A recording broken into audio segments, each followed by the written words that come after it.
अगर होती तो राम की यात्रा पर पत्थर नहीं लगते। अगर होती तो आपके महाराष्ट्र में ही पालघर के संतों के ऊपर पत्थर नहीं फेंकते।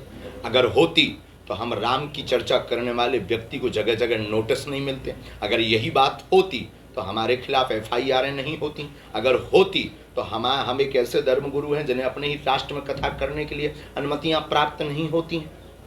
फिर आप ये कैसे कल्पना करेंगे कि ये हिंदू राष्ट्र है घोषित हो जाए तो हमें लगता है राम के ऊपर पत्थर नहीं फेंके। किस तरह का बदलाव होगा जब हिंदू राष्ट्र हो जाएगा आपके हिसाब से? बहुत सुंदर प्रश्न है आपका। हिंदू राष्ट्र के बाद जब हिंदू राष्ट्र की घोषणा होगी तो ये जो जातिवाद की बार बार रोटियां जो बार बार बैकवर्ड और फॉरवर्ड के नाम पर भिड़ाया जाता है और पॉलिटिक्स की जाती है, हिंदू राष्ट्र के बाद ये सब समान हो जाएंगे। हम सब हिंदू हो जाएंगे। सबसे पहले हम हिंदू हैं, हिंदुत्ववाद की बात होगी और इसमें फिर ना कोई बैकवर्ड होगा ना कोई फॉरवर्ड होगा।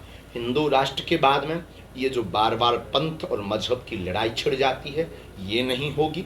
आप अपने जिनको मानते हो आप मानिए, पर ये राष्ट्र सनातन का राष्ट्र है। हिंदुस्तान ही हिंदू राष्ट्र नहीं होगा। हमारे हिंदू राष्ट्र के बाद तीसरी जो बदलाव बहुत प्यारी आएगी, वो तीसरा बदलाव इतना अद्भुत आएगा कि क्या कहना। तीसरा बदलाव ये आएगा कि जितनी भी अभी वर्तमान में जितने भी चुनाव होते हैं भगवान के नाम पर होते हैं, जब हिंदू राष्ट्र की घोषणा हो जाएगी, हिंदू राष्ट्र घोषित हो जाएगा तो भगवानों के नाम पर चुनाव नहीं होगा, हिंदुओं के नाम पर मुसलमानों के नाम पर चुनाव नहीं होगा, न हमको देश में लड़ाया जाएगा। बाबा जी, जिस तरह से जो इस्लामिक देश है वहां पर दूसरे धर्म के लोगों को सरकारी नौकरियां या सरकारी सुविधाएं नहीं मिलती, तो जब हिंदू राष्ट्र हो जाएगा तो क्या यहाँ हमारे में तो मिलेगी। हमारे में तो मानवता के पुजारी हैं, हम किसी पंथ या मजहब के विरोधी नहीं है। हमारे में तो मुसलमानों, आपको हम क्या बताएं, 500 से 600 परिवार मुसलमान हमारे डिवोटी हैं, हमसे जुड़े हैं, अब वो उनको मानते भी हैं। और कल ही कथा में एक यहाँ के जो सच्चे मुसलमान हैं वो कल कथा में आशीर्वाद लेकर गए।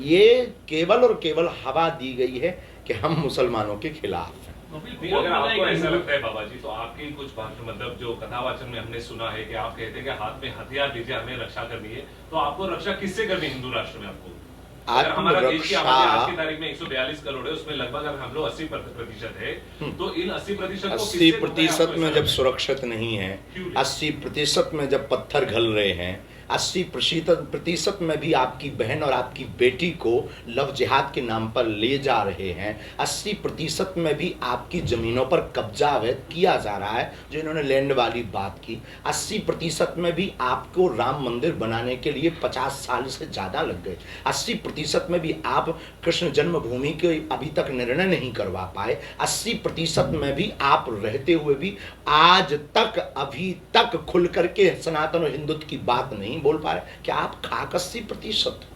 बाबा जी, इसीलिए माला और भाला की आवश्यकता है। बाबा जी